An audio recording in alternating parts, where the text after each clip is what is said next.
ในโอกาสเกิดอาศัยท้องแม่แบ่งปันดินน้ำลมไฟมาเป็นเนื้อเป็นตัวถึงพ่อแม่สิแบ่งดินน้ำลมไฟเป็นเนื้อเป็นตัวเฮาแต่สิ่งที่ตกแต่งให้เฮาเป็นผู้ยิ่งให้เฮาเป็นผู้ชายเป็นคนขี้ร้ายเป็นคนงามเป็นคนโง่เป็นคนฉลาดเป็นคนถูกเป็นคนรวยอันนั้นขึ้นกับบุญเนี่ยขึ้นกับบุญกับบาปที่ได้เฮ็ดได้สร้างได้ทำไว้ตั้งแต่อดีตก่อน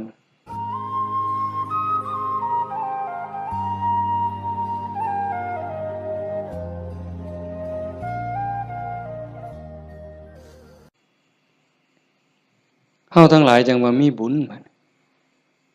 มันมาจากขันธ์แล้ว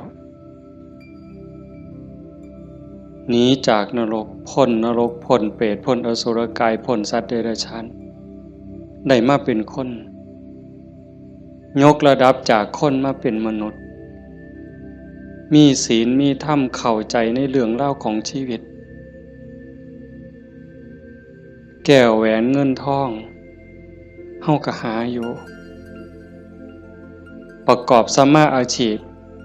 เลี้ยงปากเลี้ยงท้องเลี้ยงลูกเลี้ยงหลานอยู่2 มื้อ 3 มื้อที่เฮามาอยู่ในสวนธรรมเนี่ยขันไปค้าไปขายเด้มันสิได้จักบาทผู้บางคนได้เป็นพันผู้บางคนได้เป็นหมื่นแต่ญาติโยมคิดว่าเอาไว้ซะก่อนแก้วแหวนเงินทองก็มีค่าอยู่มีประโยชน์อยู่แต่มันบ่สู่บุญบ่สู่บุญบ่สู่กุศลบุญกุศลจะเฮ็ดให้เฮาดียิ่งขึ้นไปกว่านี้สูงขึ้นไปกว่านี้บุญเป็นที่เพิงปุญญานิปะละโลกัสสมิงปฏิทาหุนติปานินังเพราะเหตุว่าบุญนั้นเป็นที่พึ่งของสัตว์ทั้งหลายในโลกหน้าพร้อมทั้งโลกต่อไปเพิงได้ตั้งแต่วินาทีนี้ตั้งแต่วินาทีที่เฮ็ดบุญก็เอากายเอาวาจาเอาใจนี่เฮ็ดบาปก็เอากายวาจาใจนี่เฮ็ดบาปเฮ็ดให้เกิดความทุกข์เกิดความเดือดร้อนคันแม่นเฮ็ดบาปดูๆเฮ็ดบาปบ่อยๆเฮ็ดบาปหลายๆถึงในขณะที่เฮ็ดมันสิม่วนมันสิสะใจก็ตามแต่จักมื้อหนึ่งเวลาหนึ่งมันจะเดือดร้อนในข้าวที่มันลุ่มหลงมันก็บ่ย้านหยังดอกอย่างคนไปรักของเขาคนฆ่าเขาเนี่ยฆ่าสัตว์ลักทรัพย์ประพฤติผิดในกามล่วงเกินลูกหลานสามีภรรยาผู้อื่นนอกใจผัวเมียเจ้าของก็แล้วแต่ขี่ตัวใส่หลายป้ายสียุโย่งให้แตกเหล่าสามัคคีตอนเฮ็ดตอนทำตอนกำลังมั่วเมาอยู่นี่ก็บ่ย้านหยังก็คิดว่ามันบ่มีผลแต่บัดฮอดเวลาหนึ่งมันจะเกิดความเศร้าหมองเกิดความย้านแต่มาว่าทุกคนเนี่ยแม่นสิปากคำเว้ายืนยันนักแน่นว่าบ่เชื่อดอกว่าบาปมีบุญมีชาติหน้าชาติก่อนนรกสวรรค์บ่มีดอกนั่นก็เว้าแต่ปากซ่อมมึงโลดคันมีคนแนวนั้นอยู่ใกล้เฮาปากว่าบ่ย้านแต่ว่าใจส่วนลึกเนี่ยมันยังมีอยู่วันๆอยู่คือกันบัดยามเจ็บยามไข้หรือยามที่บาปกรรมมันตามท่านตกทุกข์ได้ยากลำบากลำบนตอนนั้นสิกระวนกระวายเป็นทุกข์ตั้งแต่ยังมีชีวิตอยู่แต่ขันคนที่เสื่อมั่นอยู่แล้วว่าบาปมีบุญมีชาติหน้าชาติก่อนนรกสวรรค์มี ขันเผลอไปเฮ็ดบาปปั๊บด้วยความคิดไม่ออกในเคยเป็นคิดบ่ดีบ่งามกับพ่อกับแม่กับครูบาอาจารย์พาสององค์เจ้าเพียงแค่ความคิดแป๊บนิดเดียวเศร้าหมองเดือดร้อนทันทีเห็นบ่ได้โดนเลยเด้อากาลิโกเลยเด้เกิดทุกข์เกิดเดือดร้อนทันทีบาปคือความทุกข์คือเครื่องเดือดร้อนในปัจจุบันส่งผลไปเรื่อยๆเรื่อยๆขันกำลังบาปมันแห้งมันยังส่งผลอยู่เจ็บไข้ไก่ล้มไก่ตายมันก็หลอกล้อนพาจิตตกไปสู่อบายหนักสุดลงสู่นรกเบาลงมาเป็นเปรตอสุรกายเบาอีกเป็นสัตว์เดรัจฉานใส่บาปใส่กรรมอยู่นั่นเบาบางแล้วเมื่อเวลากลับมาเกิดเป็นคนอีกเถื่อเศษบาปตามมาพิการหูหนวกตั้งแต่เกิดผู้บางคนตาบอดตั้งแต่เกิดผู้บางคนอวัยวะบ่สมส่วนผู้บางคนอวัยวะครบคือหมูตีนครบมือครบแข้งขาครบแต่ว่าขี้ร้ายโยมว่ามันถูกซ้ำใดเห็นหมูเขางามเจ้าของก็นั่งเศร้าซองก็โจกงามเลยจะเป็นอุกจะเป็นอังลังเถื่อก็หน้าตาดีดีแต่พิการมันมีแนวเหตุให้กลุ่มใจทุกข์ใจอยู่หั่นบ้านเมืองเขามีมือ10 นิ้วนิ้วมือ10 นิ้วเจ้าของพันมี9เป็นตะยูว่าบัดนี้ไหว้พระยามใดก็จักสิเสียงจักสิเฮ็ดจังได๋ขาดก็บ่ดีคันเกินมา11 นิ้วแล้วบัดนี้สิ่งเหล่านี้เป็นผลของบาปที่ตามมาเล็กๆนะคำแม่นว่าอวัยวะก็คือหมู่อยู่หน้าตาก็พอไปวัดไปว่าก็บ่พอสิอายคนปานใดแต่ว่าทุกข์ล่ะเฮ็ดเวียกปานไฟไหม้มือไหม้ตีนคำบ่ได้ยืนขึ้นบ่ได้อยู่แต่บ่พออยู่พอกินจักเถื่อเอาคันหาอีกแนวนึงดีล่ะพ่ออยู่พ่อกินหน้าตาก็พ่อไปวัดไปว่าแต่ว่าได้ผัวขี่เหล้าเป็นจังไดคันสิป้ามันก็หักอยู่ได้เมียปล่อยเก่งบัดนี้เป็นจังไดเจ้า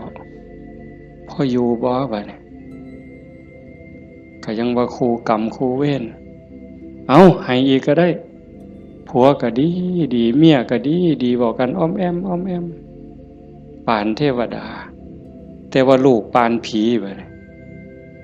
ผานมันอย่างเดียวนอนก็บ่หลับกลางเว้นก็เป็นทุกข์กลางคืนก็เป็นทุกข์คิดอยากแต่น้ำลูกชายก็พอแห้งแล้วลูกสาวก็พอแห้งแล้วนั่นคือผลบาปแต่บุญล่ะ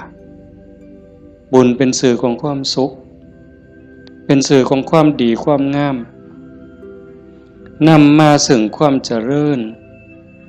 ในขณะที่เฮ็ดปั๊บเฮ็ดบาปก็เอากายวาจาใจเฮ็ดบุญก็เอากายเอาวาจาใจนี่เฮ็ด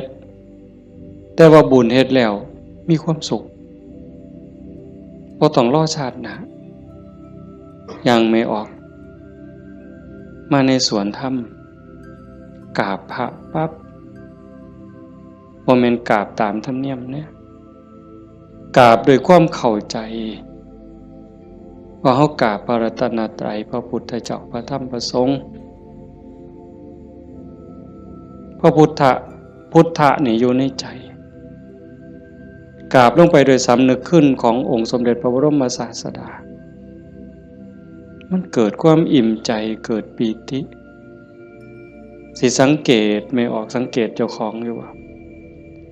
เวลาเฮานั่งสมาธิเนี่ยคือภาคค่ำเนี่ยแหละภาคแรงเนี่ย5 โมงแรง 6 โมงแรงนั่งสมาธินิ่งๆหอดเวลาทำวัด คุกเข่าขึ้นกราบงามๆนิ่มนวลคือกราบไปบนหลังพระบาทของพระพุทธเจ้ากราบลงไปบนหลังตีนเอาภาษาเฮาเอาหน้าผากแตะลงไปบนหลังตีนของพระพุทธเจ้ากราบ3 เทื่อแล้วเงยขึ้นประนมมืออะระหังสัมมาสัมพุทโธภะคะวาพระผู้มีพระภาคเจ้าเป็นพระอรหันต์ดับเพลิงกิเลสเพลิงทุกข์สิ้นเชิงตรัสรู้ชอบได้โดยพระองค์เองโอ้ซ้ำนี่มันอิ่มน้ำตาไหลอ่อนซ่อนเจ้าของอิ่มใจภูมิใจเด้ทั้งเถื่อเฮาบ่ต้องเว้าคิดซื่อๆนั่งสมาธินิ่งๆทบทวนพระพุทธเจ้าเพิ่นเป็นไผมาจากไสเฮ็ดจังได๋ได้เป็นพระพุทธเจ้าบุกบั่นฝ่าฟันเสียสละหยังมาแน่กลัวได้เป็นพระพุทธเจ้าพอได้เป็นพระพุทธเจ้าแล้วขนขวายในการบอกการสอนการแนะการนำพระมหากรุณาธิคุณที่ยิ่งใหญ่หวังให้สรรพสัตว์ทั้งหลายพ้นไปจากความทุกข์พ้นไปจากการเกิดการแก่การเจ็บการตายพอพระองค์เห็นว่าวัฏฏะสงสารนี้หาความปลอดภัยอีหยังบ่ได้เฮ็ดบุญบักใหญ่หลวงตกนรกก็มีเฮ็ดดีมาตลอดชีวิตพลาดนิดเดียวล่วงลงสู่อบายก็บ่อึดแม่นสิเกิดมาเป็นคนดีแล้วงามแล้วร่ำรวยเฉลียวฉลาดมียศถาบรรดาศักดิ์แล้วแต่ความทุกข์ก็บ่เคยห่างหายไปจากคนเกิดเป็นทุกข์โยมกระทบทวนเห็นเกิดในท้องแม่9 เดือน10 เดือนพัฒนาการเฮานั่งคดจ้องของอยู่ในท้องแม่มือคลอดแม่ก็เกือบตายทั้งเถื่อก็ตายอีหลี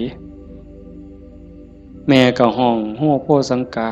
หมดลูกหลุดออกมาสลบเลย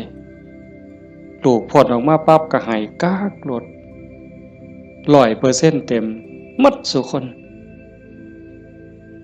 ทุกข์เลยเกิดมาทุกข์แก่ก็ทุกข์หูจักสุคนแล้วนั่งอยู่นี่เจ็บแขวเจ็บข้างเจ็บแข้งเจ็บขาปวดหลังปวดเอวเคยหมดสุคนนะหัวงอกตั้งแต่หัวงอกก็คือมันบ่เจ็บบ่ปวดก็ทุกข์เว้ยไม่ออกเป็นเลยว่ะซองกระจกเห็นผมงอกนี่ถอนปั๊บโลดย่านเข้าว่าเจ้าของเฒ่าเห็นบ่อายุ40คนเขาเอิ้นแม่ใหญ่ได้งวกปั๊บตาเขียวปื้อโลดเด้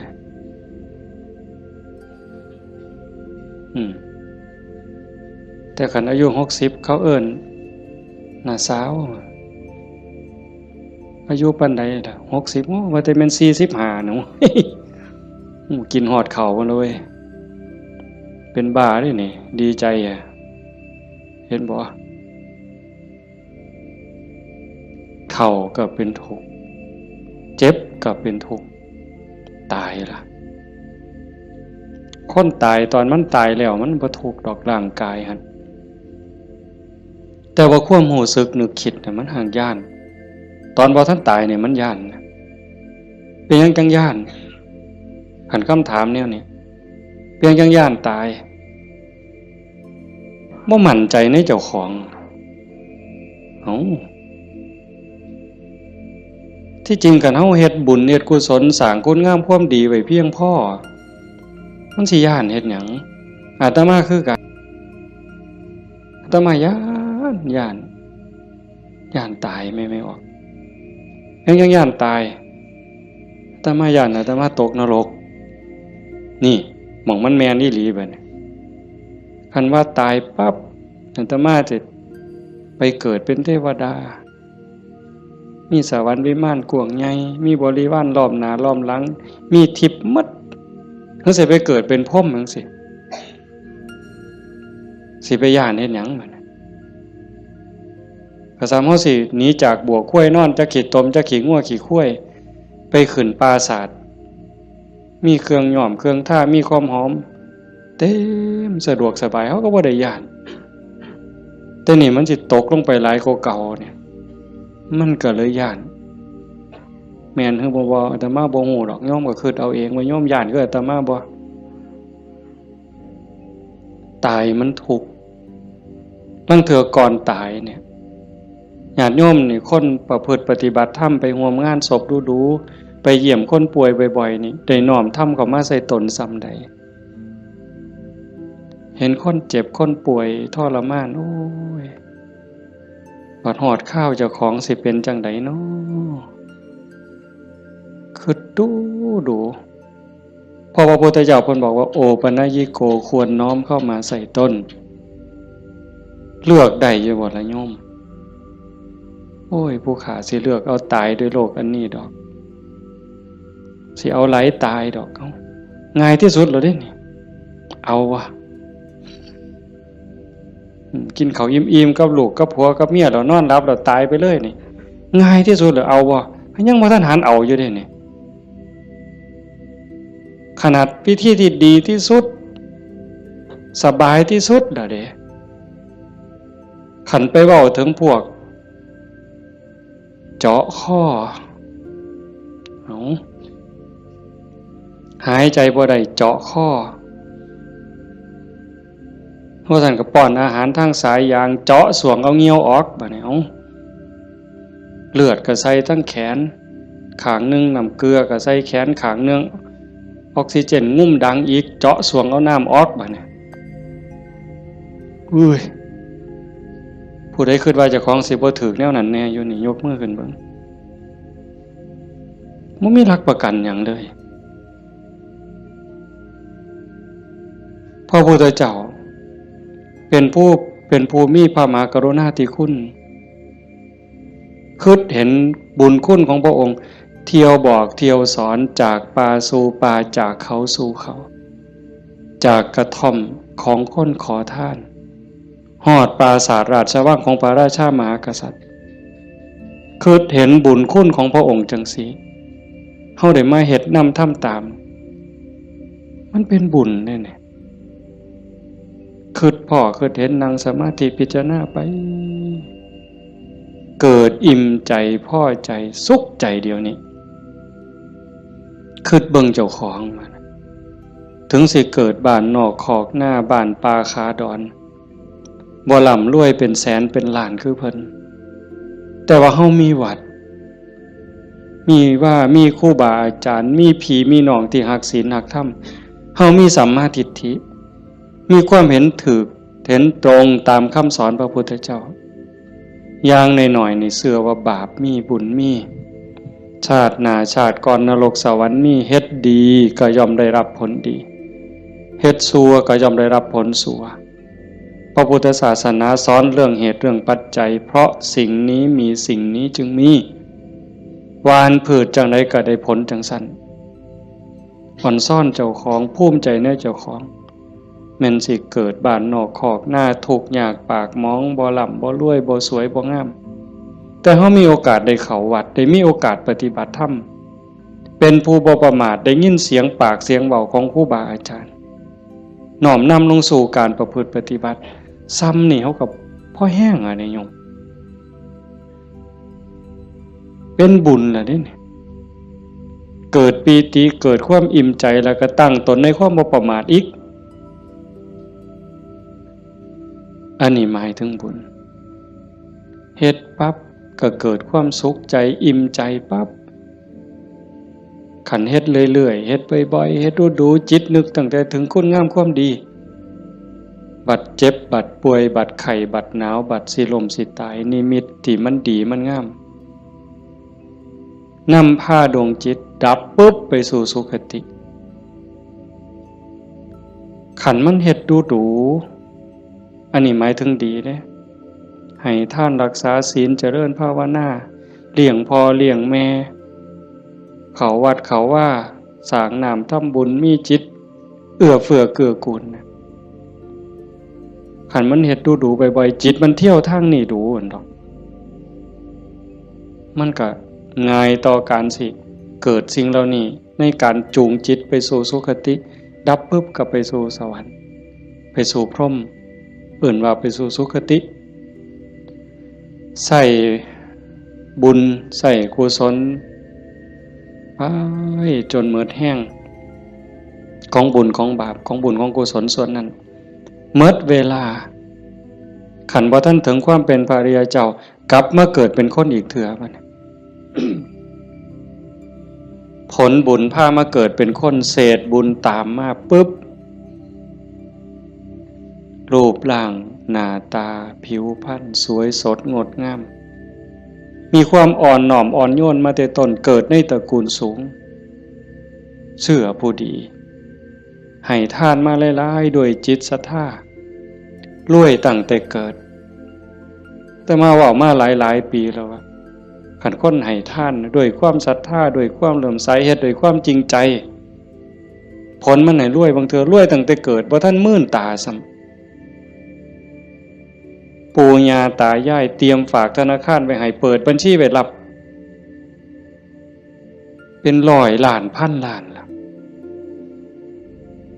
เห็นบ่ล่ะนั่นคืออานิสงส์ของศีลของทานของบุญของกุศลสวยรวยสวยผอมงามผอมรวยผอมฉลาดผอมโรคภัยไข้เจ็บหน่อยอายุยืนมีคนเคารพนับหน้าถือตาเว้าหยังคนก็เชื่อถอยฟังคำผู้ใดบ่อยากได้เนี่ยก็ 100% ทุกคนอยากได้แต่ว่าอยากซื่อๆมันบ่ได้บัดนี้ต้องเฮ็ดต้องสร้างเหตุปัจจัยแต่ว่าคนไทยในปัจจุบันเนี่ยอาตมาว่าก็กำลังหลงทางไปไกลคือกันมองจังหนึ่งก็คือศาสนาพุทธเจริญเบิ่งอีกแนวหนึ่งก็คือเสื่อมเต็มทีในเวลาเนี่ยนี่คือชุมนุมชนของเฮาเนี่ยกลุ่มเฮาเนี่ยคือเจริญอยู่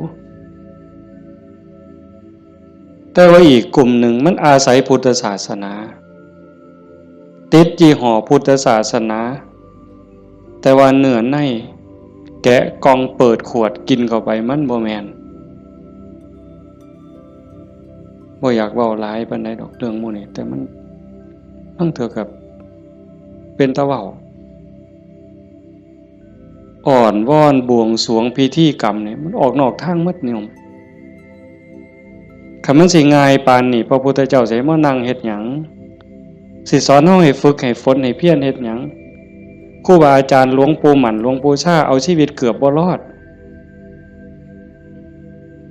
ก็สั่นก็ครึ่งฝ่ายแล้วก็มาผูกหัวเจ้าของก็สวดซะทีล่ะอิติปิโส1,800,000ก็ได้ตัวให้มันหอเวินกิเลสคูโคบเอาโลดติล่ะมันแม่นบ่ล่ะกระแสนี่กำลังแห้งแม่ออกกระแสนี่กำลังหลายนั่งเถื่อกับเงินนี่เป็นตัวตั้งบ่ได้ตั้งใจดอกแต่ขี่รถมาได้ยินไหมเปิดวิทยุฟังแถวนี่ล่ะวิทยุแถวนี่ล่ะหมดน้ำกันนี่ล่ะเนาะพอมันได้เงินหลายบางมื้อวันที่2บ่อาตมาไปเทศงานนึง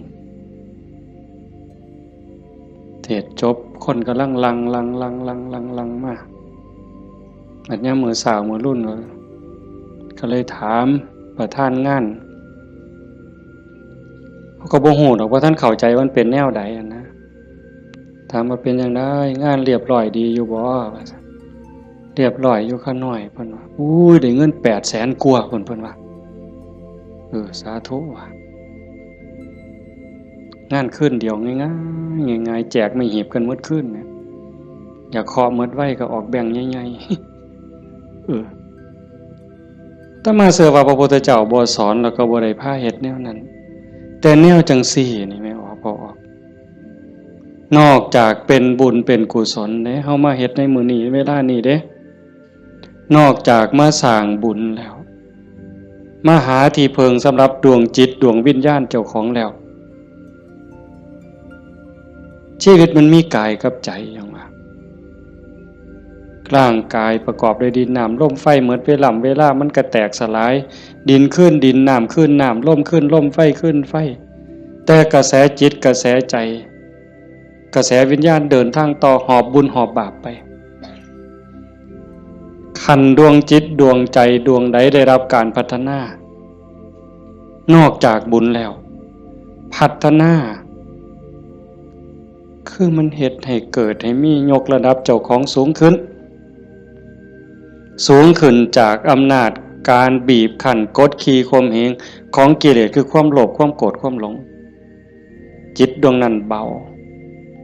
ยิ่งเบายิ่งละเอียดยิ่งสูงใกล้พระพุทธเจ้าไปเรื่อยๆเรื่อยๆเรื่อยๆขันใจต่ำก็หมายความว่ากิเลสถมมันหลายใจสูงกิเลสติดหน่อยขันสูงที่สุดกิเลสเกาะบ่ได้ก็เป็นอิสระจากกิเลสไปเข้ามาเดินจงกรมมานั่งสมาธิสวดมนต์ฟังเทศน์ฟังธรรมก็เพื่อสิซักฟอกจิตใจเจ้าของการฟังธรรมนี่ก็เป็นตนหนึ่งเฮ็ดให้เฮาได้เกิดปีติเกิดความสุขเกิดสมาธิ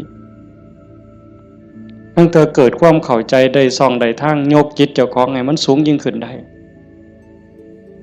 เฮาก็เฮ็ดหลายๆอย่างทั้งการฟัง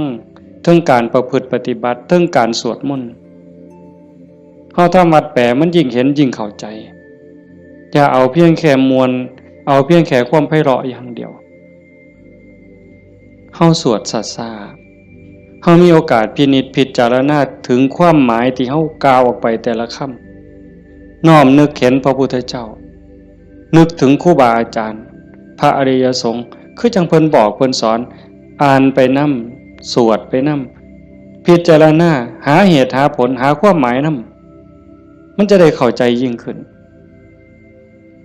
คันเฮาคิดจังสี่คือโยมพอออกผู้เป็นเจ้าภาพ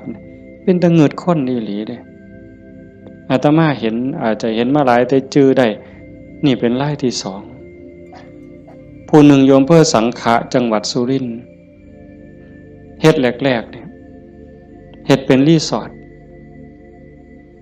เฮ็ดสวนนี่เป็นรีสอร์ทมีบ้านพักเอาไปเอามาไปปฏิบัติธรรมดูเข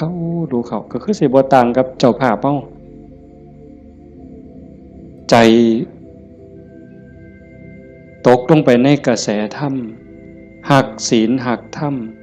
มั่นใจแล้วว่าอันใดสิเป็นที่เพิงของชีวิตอันใดสิเป็นสมบัติควรสิถือออกจากโลกนี้ก็ค่อยๆเปลี่ยนบัดจากรีสอร์ทจากบ้านพักนัดพี่นัดน้องไปร่วมปฏิบัติจากกลุ่มก่อนเล็กๆจัดประกาศงานบักใหญ่มีงานปฏิบัติธรรมมาหลายปีตั้งสถานีวิทยุคือกันเลย2 ปีที่ผ่านมาหลังเนี่ยจัดงานปริวาสโยมได้ไหนไม่ออกได้ไหนเอาสวนเจ้าของจัดเป็นงานปฏิบัติธรรมนิมนต์พระมาเขาอยู่ปริวาสกรรมญาติโยมไม่ออกชาวบ้านกับมาร่วมปฏิบัตินำกับพ่อๆกันนี่แหละครับเฮาแต่เพิ่นก็มีพระเสริมเข้ามานี่คือมั่นใจแล้วว่าสิ่งที่สิถือออกจากโลกนี้นอกจากบุญกุศลคุณงามความดียังมีโอกาสได้คัดเกลาจิตใจยกระดับจิตวิญญาณเจ้าของให้สูงขึ้นให้มันสูงขึ้นจากอำนาจของความโลภความโกรธความหลง ความอิจฉาริษยาอาฆาตพยาบาทจองเว้นหน่อยเนื้อต่ำใจบุญยังบ่ท่านปลอดภัยปานใดเลยดีอยู่แต่บ่ท่านปลอดภัยเพราะว่าคำสอนของศาสนาญาติโยมก็ได้ยินอยู่แล้วหลายๆมื้อเขาก็ทำวัดอยู่ประจำละชั่วประพฤติดีเห็นบ่ละชั่วประพฤติดีทำจิตให้บริสุทธิ์ตัวจิตบริสุทธิ์นี่จึงเป็นพุทธศาสนาละชั่วมาเฮ็ดดีนี่มันยังบ่ทันฮอดพุทธศาสนาแต่มันเป็นหลักษากลของโลกของจักรวาลผู้ใดเขาก็สอนกันแบบนี้เนี่ยโยมก็ลองพิจารณาว่าชีวิตเฮาที่เหลืออยู่เนี่ยเฮาสิเฮ็ดจังได๋จังสิใกล้พระพุทธเจ้าใกล้หลักธรรมเข้าไปที่สุดจากชั่วมาถึงดีจากดีไปถึงว่างจากชั่วมาถึงดีจากดีไปถึงว่างตัวทางสายกลางเนี่ยเฮาเดินจงกรมเฮานั่งสมาธิแน่ๆแล้วว่าเฮานั่งเอาบุญแต่ว่าเหนือกว่านั้นเด้การพัฒนาการยกระดับจิตโยมก็ต้องเบิ่งนำเพราะว่าธรรมะคำสั่งสอนของพระพุทธเจ้ามันปฏิบัติได้บ่จำกัดการสวากขาโตภควตาธัมโมพระธรรมเป็นสิ่งที่พระผู้มีพระภาคเจ้าตรัสไว้ดีแล้วเฮาสวดมนต์ว่าจังซี่ดีนี่หมายความว่าจังได๋ดีก็หมายความว่าบ่ชั่วตอบแบบพี่บ่าเว้าเด้ดีคือบ่ชั่วแต่ในความหมายนั้นดีแล้วหมายความว่าบ่ขาดพระพุทธเจ้าสอนไว้ตรัสไว้บ่ขาดแล้วก็บ่เกินพอดีสำหรับการดับทุกข์สำหรับการสร้างบุญสร้างกุศลสร้างประโยชน์กับส่วนรวมแล้วพอดีสำหรับการดับทุกข์บ่ต้องเติมเข้าไปอีกแล้วก็บ่ต้องเอาออกคำสอนเนี่ยบ่ต้องเอามาเติมคันพวกมาเติมกลายเป็นสัตว์ทำปฏิรูปเป็นของปลอมไปมองศาสนาสิฟั่นเฟื่อนมองเฮาสิหลงทางเสียเวลาของชีวิตเฮ็ดไปก็เสียเงินเปล่าเสียเวลาเปล่านั่นคือมันเป็นสัตว์ทำปฏิรูปเป็นของเกินเป็นของไร้สาระแต่ว่าเติมเข้ามางัดใส่พระโอษฐ์ของพระองค์ว่าอันนี้พระพุทธเจ้าตรัสนี่คือเหตุการณ์หลายๆอย่างอยู่ในเวลานี่ในสังคมชาวพุทธเฮาบ่ขาดแล้วก็บ่เกินสวากขาโตภควตาธัมโมพระธรรมเป็นสิ่งที่พระผู้มีพระภาคเจ้าตรัสไว้ง่ายแล้วนอกจากดีแล้วก็ง่ายนำเพียงจังว่าง่ายเป็นเหมือนกับเปิดของที่ปิดของที่ถูกปิดอันไหนเป็นคนปิดความบ่ฮู้อวิชชาความบ่ฮู้โมหะความหลงความมืดมันครอบงำจิตใจของเราสัตว์มาชั่วอนันตกาลจนเจ้าชายสิทธัตถะเสด็จออกบวชบำเพ็ญเพียรบารมีได้ตรัสรู้ใต้ต้นพระศรีมหาโพธิ์ก่อนพุทธศักราช45ปีนั้นจึงเปิดขึ้นมาได้นักบวชก่อนพระองค์เนี่ยเฮาสินับหลายปานใดเป็นหมื่นองค์หมื่นศาสดาหมื่นครูอาจารย์ที่แสวงหาแต่ว่าบ่มีผู้ใดพอเปิดบ่ออกบุญบารมีบ่ถึงแต่เจ้าชายสิทธัตถะบำเพ็ญบารมี20อสงไขยกำไรแสนมหากัปบารมีเต็มเปี่ยมจังสามารถเปิดของที่ปิดหงายของที่คว่ำจุดแสงสว่างในที่มืดบอกทางแก่คนหลงทางนี่คือคำสอนของพระพุทธเจ้าเด้เปิดของที่ปิดหงายของที่คว่ำบอกทางแก่คนหลงทางจุดแสงสว่างในที่มืดก็จังว่าตรัสไว้ง่ายแล้วธรรมมันอันมีส่วนขี้ริ้วพระองค์เฉือนออกหมดสิ้นแล้ว ตัวใดมันเฟือมันฝุ่มเฟื่อยเป็นเรื่องไร้สาระเฮ็ดให้เสียเวลาพระองค์ปาดออกเฉือนออกหมด คือกันครับใบใหม่เมดป่าแต่พระองค์นำมาสอนซ้ำกับกำใหม่ในมือใบใหม่ในกำมือเนี่ยม่วนหลายมันบ่เป็นประโยชน์บ่เป็นไปเพื่อการดับทุกข์มันอาจเสียหลายคือกับใบใหม่ในป่าสูตรนั่นสูตรนี่สูตรยารักษาโรคสูตรสะเดาะเคราะห์ต่อชะตายังก็สิบอกกันคือซุมื้อเสริมดวงเสริมมงคลนั่นก็แล้วแต่วิชาที่มันบ่เป็นไปตรงไปเพื่อความดับทุกข์พระองค์บ่เอามาสอนเฉือนออกบ่เอามาเว้าถือเป็นเรื่องไร้สาระเป็นหยังจังเอาแต่สิ่งที่มันเป็นประโยชน์ล้วนๆเอาแต่แก่นเพราะว่าวันเวลาของชีวิตเฮาบ่พอโยมชีวิตหนึ่งๆเฮาบ่พอสำหรับการจะปลดเปลื้องกิเลสออกจากใจเป็นเรื่องรีบด่วนวันเวลาของชีวิตเฮามันบ่ถึง100 ปีจะคนเนี่ยเห็นบ่เบิ่งดีๆเด้เฮาเกิดมาอยู่ในโลกนี่มันบ่เกิน100 ปีหลายคนอยู่นี่60แล้ว70แล้วอายุจน70หัวงอกแขวหักแล้วเนี่ยกิเลสลดลงหรือยังถามเจ้าของเบิ่งยังเครียดให้ลูกเขยบ่เครียดให้ลูกไผ่บ่ไปตักอาหารยามมื้อเช้านี่มันอยากได้หลายเกินจำเป็นบ่นั่งเถื่อตักไปก็อันนี้ก็สิเป็นตาแซ่บอันนี้ก็สิเป็นตาแซ่บตักไปตักมาแงกเบิ่งถาดโอ้มันสิกินหมดบ่พ่อละเพิ่นว่าย่างสิวิตโตเฮ็ดบักสมยังถอยกลับหลังมาอีกอยู่2 ก้าวกำปึ๊บอีกอยู่นี่คือเฮาพัฒนาบ่ทันไปเนี่ยตอนนี้อายุ70นี่เอาบักสมมาหน่วยนึงยังบ่พอยังเอาหน่วย2ไว้เสียงไว้ให้หลานอยู่มื้ออื่นมื้อเนี่ยเจ้าว่ามันของเล่นซั่นบ่กิเลสเนี่ย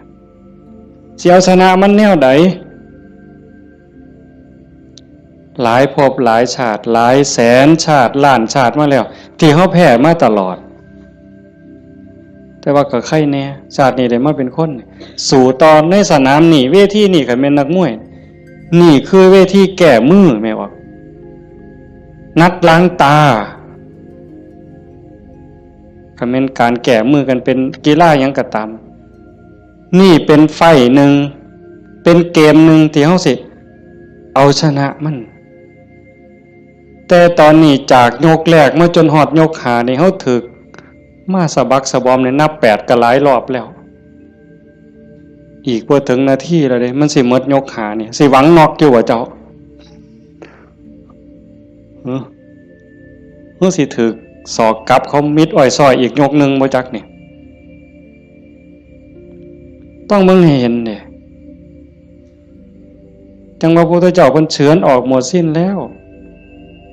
เอาแต่เรื่องทุกข์เรื่องดับทุกข์จ่อเข้ามาคันเอาว่าท่านเข้าใจซ้ำนั่นอ่านความรู้สึกเจ้าของมันเฮามาเดินจงกรมนั่งสมาธิซ้ายย่างเนาะขวาย่างเนาะสิย่างพุทโธก็แล้วแต่ย่างเฮ็ดหยังอาตมาอาจสิเว้าบ่ถูกเด้ญาติโยมอาจจะเข้าใจกว่าอาตมาก็เว้าไปตามบ่าซั่นเนาะย่างเพื่อฝึกสติเพื่อเพิ่มความถี่ของสติสัมปชัญญะสติคือความระลึกได้สัมปชัญญะคือความรู้ตัวฝึกบ่อยให้เฮาเผลอ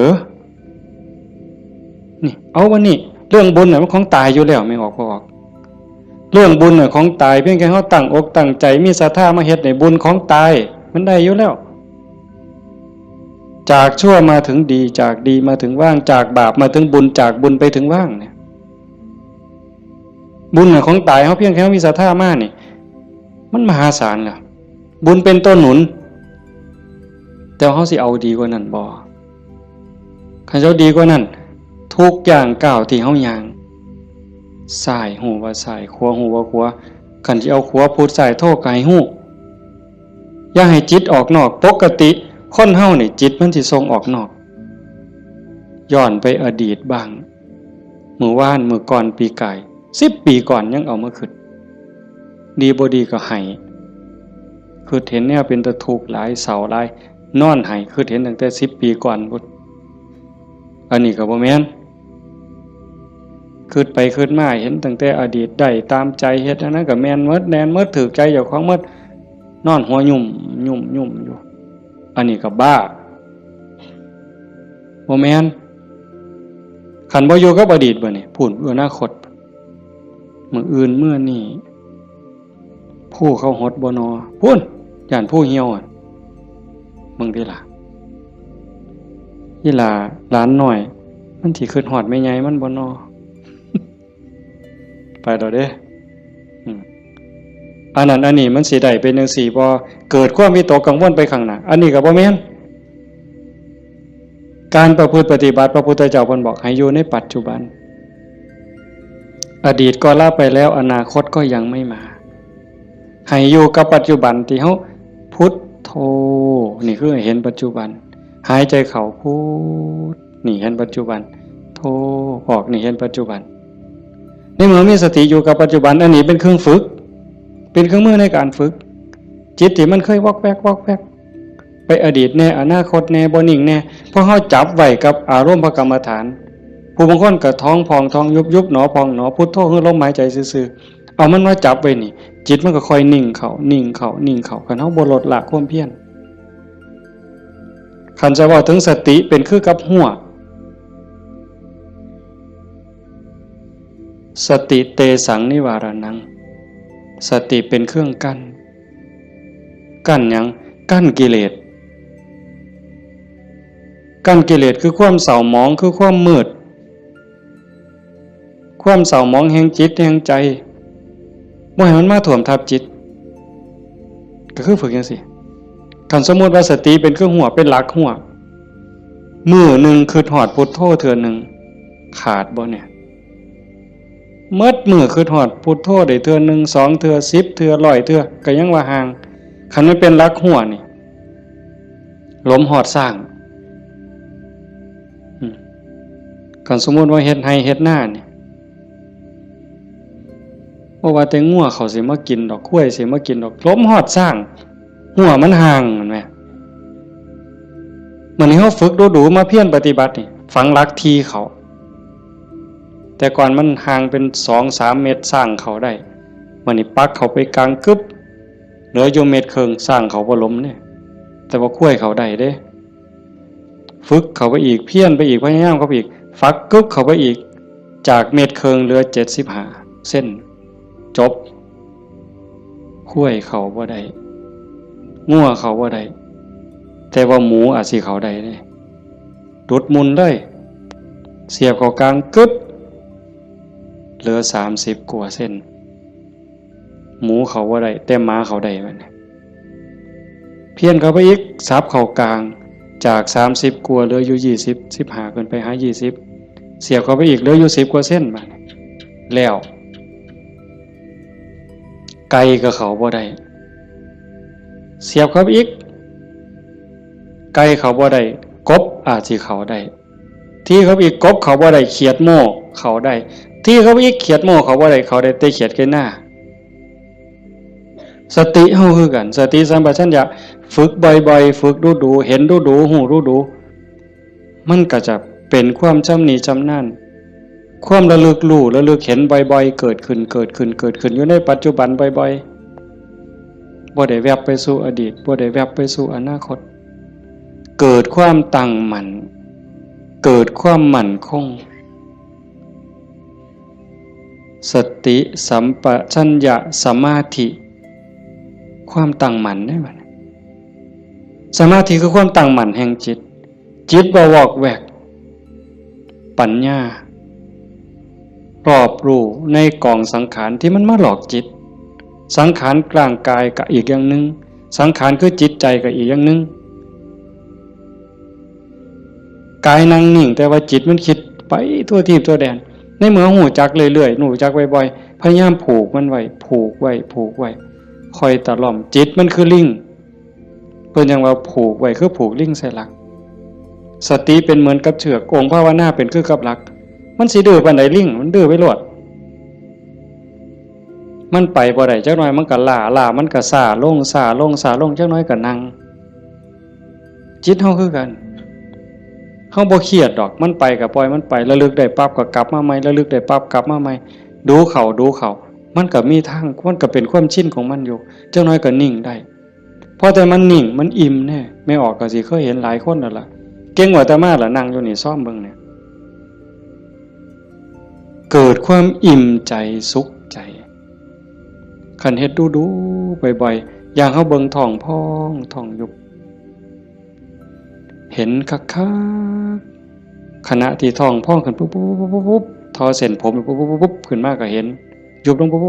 บทอเส้นผมนี่ก็เห็นหายใจเข้าหายใจออกคือกันในนี่มันก็มีการเกิดดับเห็นอยู่ในเมื่อนี้ทั้งสัตว์ปั๊บเกิดปีติ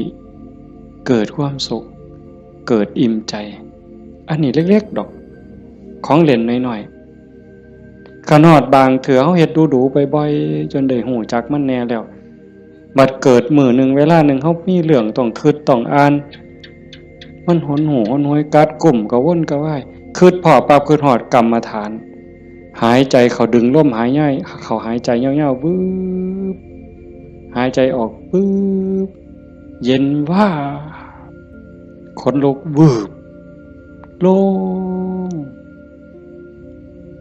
อันนี้ก็มีก็เป็นบอนพักอีกอันนึงคันเฮ็ดจังสี่ดูบ่อยๆเฮาสิเล่นจังไดกับมันก็ได้ไม่ออกเคยเบิ่งความคิดเจ้าของบ่นั่งเบิ่งซื่อๆเนี่ยหลังจากเบิ่งลมหายใจเข้าหายใจออกพอสมควรบัดเวลานึงเฮาอยากเล่นกับความคิดตั้งสตินั่งจังสี่ปั๊บก็หลับตาเบิ่งรูปเจ้าของนั่งหลังจากนั้นก็ย้อนเข้ามาทางในเบิ่งจิตที่มันนิ่งอยู่ธรรมชาติจิตมันนิ่งมันว่างมันสว่างเป็นประภัสสรแต่กิเลส ความโลภความโกรธความหลงนั้นมันเป็นแขกมาเยี่ยมมาเยือนชั่วคู่ชั่วข้าวเยี่ยมแล้วก็ไปเยี่ยมแล้วก็ไปแต่ว่าเฮาขาดสติบ่นี่มันเยี่ยมตลอดเวลามาทางตาแน่ทางหูแน่ทางจมูกแน่ทางลิ้นแน่ทางกายแน่รับหูรับตาไว้ก็มาทางใจคิดอยู่ตลอดนี่คือแขกในเมื่อแขกมาเยี่ยมดูจิตใจอ่อนล้าเจ้าของบ้านบ่ได้พักข้าแต่ต้อนรับแขก ไม่ว่าเคยเป็นบ่ล่ะสมมุติว่าเป็นเฮาเนี่ยนะเดี๋ยวกับผู้นั้นมาผู้นี้มาต้อนรับอยู่หมดมื้อหมดเว้นหาข้าวหาน้ำให้อยู่ให้กินคอยเว้าคอยจาทักทายปราศัยเมื่อยเนี่ยคนบ่ได้พักก็เมื่อยก็ล้าใจบ่ได้พักก็คือกันเดี๋ยวก็โลภเดี๋ยวก็โกรธเดี๋ยวก็หลงเดี๋ยวก็ฮักเดี๋ยวก็ซังเดี๋ยวก็ย้านอยู่หั่นแต่คันเราได้เฮ็ดสมาธิได้ภาวนาจิตมันได้พักเป็นพักเกิดความหนักแน่นมั่นคงเด้เวลาที่จิตเฮามีสมาธิเกิดความหนักแน่นมันบ่เป็นสมาธิแบบที่เฮาเว้าถึงกันจนว่านิ่งสว่างดับไปเป็นชั่วโมง2ชั่วโมงเป็นมื้อเป็นเว้นก็สร้างเพียงแค่เฮาเห็นลมเข้าลมออกเนี่ยคือเห็นพุทโธติดต่อกันจัก5นาที10นาทีมันมีแห้งแท้เด้ไม่ออกหลายคนเป็นอยู่มั้งเห็นพุทโธลมเข้าก็พูดลมออกก็โธต่อกันจัก5นาที10นาทีนี่มันเกิดความมั่นคงในใจคันแม่นกกเสานี่ก็ซ้ำเสาปูนแล้วอยู่บ่ติงเด้จิตใจบ่หวั่นไหวนักแน่นมั่นคงโยกบ่ได้เห็นบ่เจ้าขันไปกว่านั้นบัดน่ะอ่านเบิ่งความคิดปั๊บหูปั๊บคิดปั๊บหูปั๊บคิดปั๊บหูปั๊บเฮานั่งจังซี่คือกันไม่ออกคันสมมุติว่าเฮาพุทโธแล้วมันมักคิดเอาแนวใหม่มึงคิดกูสิเบิ่งบัดนี้บ่พุทโธแล้วเศร้าพุทโธคิดปั๊บหูปั๊บคิดปั๊บหูปั๊บบ่คิดต่อมันเด้บ่คิดซอยมันหูมันซื่อๆมันเศร้าเด้หูปั๊บมันเศร้าเลยเด้มันอยากอาย ซ้ำกับลูกกับหลานสิไปลักกินของเนี่ยเสียงตาหน่อยเบิ่งหดมือปั๊บรถได้เป็นแนวนั้นเบิ่งความคิดอันนี้ก็ตัวหนึ่งเอาไปเอามาหูขบวนการกันแรกๆตั้งเถอะมันคิดไปแล้วสมมติคือเขียนหนังสือนี่บออานอบานไม่โทบ้านบออัวบัว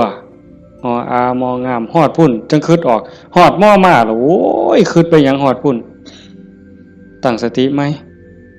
มันเขียนไหมมันอาจสิฮอดงออาบ่ทันได้ม่อมาฮอดสระปั๊บหูปั๊บขันหูรู้มันสิสั่นเข่าได้บัด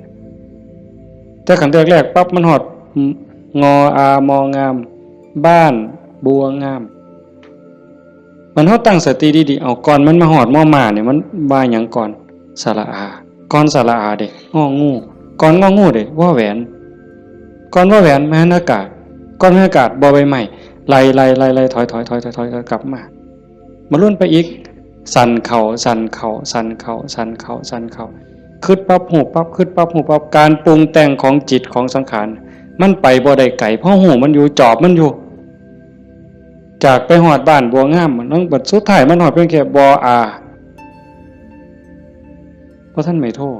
สั่นเข้ามาหอดบอใบใหม่มัดโตเบิ่งดูบอใบใหม่เพียงแค่ขอดหัวหูจักหยุดปุ๊บเป็นแนวนี้ก็เป็นตรงมันว่างตรงมันนิ่งตรงนี้กิเลสบ่มานั่นคือจิตเดิมสะอาดบริสุทธิ์บ่พาเจ้าของถูก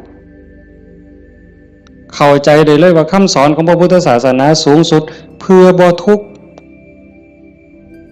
คำสอนของพระพุทธเจ้าทั้งหมดเป็นไปเพื่อดับทุกข์เป็นไปเพื่อพ้นทุกข์จังว่าความว่างจากความยึดมั่นในความเป็นตัวเป็นตนในสิ่งที่ใดที่มีที่เป็นเฮาประพฤติปฏิบัติจังสี่คือกันเดินจงกรมนั่งสมาธิเพื่อเจริญสติสัมปชัญญะปัญญาสมาธิให้มันหูเท่าทันในเมื่อกิเลสเกิดมากระทบกิเลสคือความทุกข์คือความเดือดร้อนความเศร้าหมองต่างๆมันจะเกิดขึ้นกับจิตกับใจมันมาทางไหนมันมาทางตามันเข้าทางตาเข้าทางหูทางจมูกทางลิ้นทางกายทางใจเพิ่นเอิ้นว่าอายตนะอายตนะเป็นเครื่องเชื่อมต่อภายในก็มี6ภายนอกก็มี6ตามันเป็นคู่กับรูปหูเป็นคู่กับเสียงจมูกเป็นคู่กับกลิ่นลิ้นเป็นคู่กับรสกายเป็นคู่กับสัมผัสใจเป็นคู่กับอารมณ์มันใส่ตาใดเข้าทั้งตาใดมันเข้าทั้งตาใส่หูใดมันเข้าทั้งหูใส่ดังใดมันเข้าทั้งดังใส่ลิ้นใดเข้าทั้งลิ้นรับหูรับตาไว้มันเข้าทั้งใจไปเฮาฝึกสติสัมปชัญญะเพื่อให้อยู่กับปัจจุบันให้มันเท่ามันทันให้มันเร็วเวลาเกิดการกระทบตาเห็นรูปปั๊บตาบอดมันต้องเห็นตาบอดมันต้องเห็นเป็นเรื่องธรรมดาเห็นปั๊บเฮ็ดจังได๋บัดเฮ็ดจังได๋ในเมื่อตาเห็นรูปปั๊บเฮาสิรักษาใจบ่ให้มันหักบ่ให้มันสั่งบ่ให้มันดีใจบ่ให้มันเสียใจนี่คือตัวปฏิบัตินี่คือทางสายกลางเห็นปั๊บให้ใจเป็นปกติคือบ่ทันเห็นคือกับเฮานั่งเบิ่งพุทโธพุทโธตาเห็นปุ๊บหูปั๊บแต่ว่าให้นิ่งอยู่คือเก่าอย่าให้เกิดดีใจเสียใจอย่าให้เกิดหักเกิดสั่งขันมันจำเป็นสิต้องจัดการกับสิ่งที่เฮาเห็นก็เฮ็ดด้วยจิตเป็นปกติสมมติว่าขึ้นไปตั้งเฮือนมีขี่ไก่ไปด่าไก่กับบ่แม่นอีกปล่อยให้ไก่กับบ่แม่นอีกละคิดเป็นตาสร้างไก่กับบ่แม่นอีกละบ่ถึงหมดเฮ็ดให้จิตเป็นปกติยากอยู่ได้บ่ง่ายจักเม็ดไม่ออกย้อนเฮาเฮ็ดบ่ได้นี่เฮาจังเกิดจังตายเที่ยวตกนรกเป็นเปรตอสุรกายเที่ยวขึ้นสวรรค์เที่ยวลงนรกอยู่นี่ย้อนเฮ็ดจิตเป็นกลางบ่ได้เห็นขี่ไก่ก็สิไปสั่งไปด่าไก่แต่คันเห็นเงินแบ่งพันถิ่มอยู่เป็นจังได๋บัดมันสิว่าดีใจที่ละว่าติ อันนี้ก็บ่ถึกดีใจพอใจก็บ่แม่นให้จิตเป็นปกติคันสิจับสิหยิบมันมีเจ้าของบ่ก็หยิบไปหาเจ้าของเอาเก็บไว้ซะก่อนก็จังค่อยไปกาดหาเจ้าของก็บ่คิดว่าสิเอาจังสี่คือกันคันบ่มาทางตาล่ะมันมาทางหูบัดนี้สมมุติว่าเขาด่าปุ๊บได้ยินเสียงด่ามาเฮ็ดจังได๋สิเฮ็ดใจเป็นปกติบ่เสียใจบ่น้อยใจคันพวกเพิ่นปฏิบัติเนาะเพิ่นจังว่าได้ยินเนาะเอาสติไว้ที่หูเกิดขึ้นที่หูก็ดับลงที่หูได้ยินเนาะบ่ให้ราคามันเถาะบ่ให้ราคาเลยบ่ดีใจนำบ่เสียใจนำเสียงกระซักว่าเสียงบ่แม่นสัตว์บุคคลตัวตนเล่าเขาเว้าง่ายแต่ว่าเฮ็ดยากที่สุด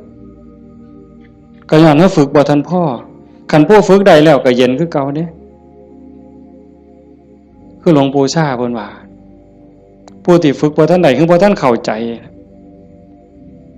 คนด่าย่างไปเสาก็ด่าไปยามแล้งก็ด่าเห็นยามใดด่ายามนั้นก็ไปเครียดให้มันเป็นยังด่ากูเพิ่นว่าหมัดมือนึงเขาว่าอย่าไปหัวซ่ามาเด้อผู้มันด่าคนเนี่ยเป็นบ้าตัวเศร้าเครียดเศร้าสั่งนั่นคือจิตเป็นกลางแล้วกลับคืนสู่ฐานเดิมของมันคันเขาให้เขาด่าเขาจมให้เฮาบ่ฮู้ท่านว่างจิตบ่เป็นก็ไปเครียดไปขมหาทางตอบแทนสิเอาขึ้นจองกรรมจองเวรไว้แต่ขันทาย่องแล้วบัดเนี่ยเป็นจังไดบัดแต่คำย่องคำย่อมากเฮาก็ดีใจก็บวกฟู่ขึ้นบ่ถือคือเก่าเสียใจก็บ่ถือดีใจก็บ่ถือแต่ให้จิตเป็นกลางๆนี่คือขอปฏิบัติธรรมชาติจิตเป็นจังซั่นมันบ่เคยฮักไผมันบ่เคยสร้างไผจิตนี่ฮักก็บ่เป็นสร้างก็บ่เป็นดีใจก็บ่เป็นเสียใจก็บ่เป็นโลภโกรธหลงก็บ่เป็นย่านหยังก็บ่แม่นมันเป็นปกติของมันอยู่กลางๆจังซั่นแต่ว่ารักโกรธเกลียดกลัวอิจฉาริษยาน้อยเนื้อตามใจย้อนกิเลสมาย่อมแขกมาเยี่ยมเนี่ยมันพาเจ้าของบ้านป้วงเดี๋ยวนี้ก็ซ้ำกับเฮาอยู่เฮือนธรรมดานี่แล้วเคยเห็นอยู่ตัวบางปีใหม่นี่ลูกหลานเฮาอยู่เฮือนธรรมดากับพ่ออยู่บัดหมู่มาส่วนกินเหล้ามันก็เมาอยู่เฮือนเฮาหั่นแหล้วเป็นจังได๋ซั่นพาเจ้าของบ้านป้วงเลยให้เฮารักษาใจเจ้าของให้เป็นปกติเฮาประพฤติปฏิบัติเพื่อสิ่งนี้เด้โยมตาเห็นก็ให้รักษาใจไว้ปกติหูได้ยินก็รักษาใจไว้ให้เป็นปกติจมูกได้กลิ่นหอมเหม็นก็ปกติลิ้นได้รสก็ปกติแซ่บบ่แซ่บนัวบ่นัวก็ปกติคันมันสิเติมก็เติมไปที่ละน้ำปลานั่นสิเติมเกลือก็เติมไปที่แต่อย่าไปคิดสร้างแม่ครัวอย่าไปจมให้เขาหนาวร้อนมันหนาวมากก็แม่นว่าสิทนกรรมฐานนี่บอกว่าให้ปล่อยว่างหนาวก็สิเสืออยู่ซื่อๆบ่ห่มมันดอกผ้านี่ก็แล้วแต่ว่าธรรมชาติมันก็ให้ห่มแต่ว่าก็อย่าทุกข์อย่าเดือดร้อนรักษาใจเป็นปกติคันบ่จังซั่นนี่คนมันติดชั่วก็ติดได้ไม่ออกดีก็ติดชั่วก็ติดแม่นบ่หมู่เจ้าว่าเฮาไผสิเถียงสมมุติว่าตาเนี่ยมันก็บ่แม่นว่ามันสิมักแต่ของถูกใจมันเด้มันได้สิถูกตาแล้วมักเบิ่งได้สมมุติว่าเห็นผู้สาวเห็นผู้บ่าวเห็นคนงามที่เฮาพอใจบ่แม่นเฮาสิเบิ่งแต่คนที่เฮาพอใจเด้เขาเดียวก็เหลียวเบิ่งก็ดีใจโอ้ยงามเนาะโอ้ยพอใจเนาะบ่แม่นแต่จังซั่นอันคนผู้เฮาสร้างนี่ไม่ออกเคยเป็นบ่ว่าจะเป็นกูสร้างปานตาสิแตกเพิ่นว่าสร้างปานตาสิแตกแต่ว่าแม่นเบิ่งบ่เศร้าเนี่ยเอ้าเคยเป็นบ่หมู่เจ้าบ้าหือดีซั่นคำนั้นเป็นตาสร้างกูบ่อยากเห็นก็อย่าไปเบิ่งอีกติล่ะเพียงจังเบิ่งบ่เศร้าซั่นเห็นบ่นี่คือมันโง่อาตมาผู้หนึ่งล่ะโง่แนวเนี่ยผู้ใดเศร้าโง่เนี่ยสาธุนำเด้อ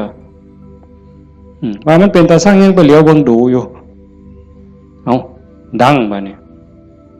ทั้งจมูกเนี่ยกับมันเราคนมักหอมติดหอมอย่างเดียวได้ไม่ออก ผู้เจ้าเป็นบ่ติดเหม็นไหมปลาแดกไหมปลาแดกเหม็นนี่ฮะว่าปลาแดกหอมเนี่ยตำบักฮวงคือสีแซ่บเปล่าวะนักกับไปกว่านั้นเล็บตีนสักโอ้ยบ้าคือดีกิ่มเล็บตีนสักออกมาเหม็นแทนที่สิทิมนะดมเว้ยดมเท่านึงกับบ่ว่าเด้ดมเท่าสองหมดแล้วแงกหน้าแงกหลังมีผู้เห็นกูบ่นอเพิ่นว่าลี่ดมนั่นน่ะเมืองอุบลเป็นด้วยวะยังจะเป็นแต่ศรีสะเกษเอาไว้โอ้ยแทนที่สิเอาถิ่มเนาะแต่มาว่าแงกหน้าแงกหลังเทื่อที่3ที่4บ่มีคนเห็นดมอีกสักเทื่อก่อนจังถิ่มนั่นใส่ว่ามาของหอมว่างจิตเป็นกลางบ่ได้นี่สติปัญญามันบ่พอเห็นบ่อย่าว่าแต่แสบบ่แสบเลยนัวบ่นัวเลยสัมผัสคือกันเย็นห่อนอ่อนแข็งใจคือกันเนี่ยมันบ่ดีคิดแล้วเฮ็ดเจ้าของเป็นทุกข์คิดพ่อเฮ็ดเจ้าของห้องไห้น้ำตาหลั่งน้ำตาไหลก็ยังมีโอกาสนอนมือกายหน้าผากคิดฮอดแล้วก็น้ำตาไหลสะอื้นอยู่ผู้เดียวบ้าคักๆในเด็กคนเนี่ยคันแนวมันถูกใจเจ้าของก็นอนคิดเห็นแล้วก็หัวยุ่มอยู่ผู้เดียวพลิกไปพลิกมาจนเก็บไปฝันแล้วเว้ยนี่คือจิตมันฝึกบ่ทันใดไม่ออกโยมพอออกเพิ่นพาเฮาเฮ็ดงานปฏิบัติธรรมเสียเวลาย่อมสละสถานที่เงินทองพร้อมเพื่อเอาบุญให้เจ้าของส่วนหนึ่งแล้วก็เพื่อยกระดับจิตใจเจ้าของส่วนหนึ่งแล้วก็เห็นว่าทุกคนคือพี่คือน้องป่วนร่วมทุกข์เกิดแก่เจ็บตาย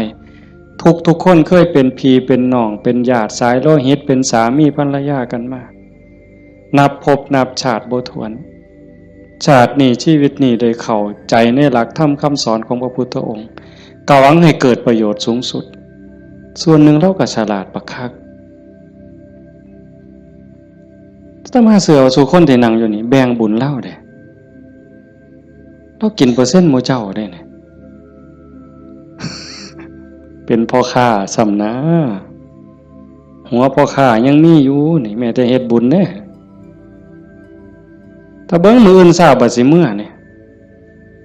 บัดสิเมื่อนี่จากโอ้ยอนุโมทนาสาธุเด้อนำพ่อใหญ่เด้อพ่อใหญ่ก็สาธุเอาหมดให้เจ้าได้บุญหลายๆจะแม่นอ่อนซ่อนเจ้าเห็นบ่เปอร์เซ็นต์ที่เราได้นำหมู่เจ้าเนี่ยจิตเราก็สะอาดขึ้นยิ่งเข้าใจในการประพฤติปฏิบัติหวังยกจิตยกใจพลังบุญตรงนี้เฮ็ดให้จิตเราสูงขึ้นมีกำลังใจขึ้นมีความเพียรพยายามมากขึ้นจิตโล่งโปร่งเบามากขึ้นพลังบุญมันส่งนี่คนฉลาดก็เฮ็ดแนวนี้คันคนบ่ฉลาดเด้มีที่มีสวนจังซี่สถานที่ดีๆจังซี่ชวนหมู่มากินเหล้ากระท่อมงามๆมันสินั่งกินเหล้าเบิ่งแสงเดือนแสงดาวใจมันสิอ่อนซ่อนคักแล้วไปอีกคนละแนวแต่คนมีปัญญาเฮ็ดอีกแบบนั่นว่าการประพฤติปฏิบัติเป้าหมายสูงสุดก็คือขนกิเลสออกจากใจความโลภความโกรธความหลงความหักความชั่งความเกลียดความกลัวอิจฉาริษยาอาฆาตพยาบาทจองเวรน้อยเนื้อต่ำใจโยมสังเกตใจเจ้าของให้มันเห็นขันบ่เห็นตรงนี้ก็งมอีกโดนเติบได้กิเลสมันเกิดอยู่ใจเนี่ยคุณธรรมก็เกิดอยู่ใจเนี่ยนรกก็อยู่ใจสวรรค์ก็อยู่ใจเนี่ยเฮาสิให้อีหยังเกิดมันเกิดได้เทื่อละอย่างไม่ออกความโลภความโกรธความหลงอิจฉาริษยาอาฆาตพยาบาทจองเวรน้อยเนื้อต่ำใจหักสั่งเกิดในใจเขาเกิดได้เทื่อละอย่างซ้ำกับตะเว้นขึ้นแจ้งมืดจักไปใสเหมือนยังตะเว้นตกดินความมืดจักมาแต่ใสความแจ้งจักไปใส ย่ำเฮาดีใจนี่ความเสียใจจักไปใส่มิดอ้อยซอยย่ำเฮาสร้างขึ้นมาหักกับมดอ้อยซอยผัวเจ้าของนี่แล้วเคยเปลี่ยนบ่ผัวเจ้าของเมียเจ้าของนี่ฮักปานสิกลืนกินแพงกับแพงแต่บัดย่ำสร้างมาแล้วบ่โธ่หักจักไปใส่จนขากันตายแล้วเว้ยเห็นบ่อยู่น้ำกันจังสิ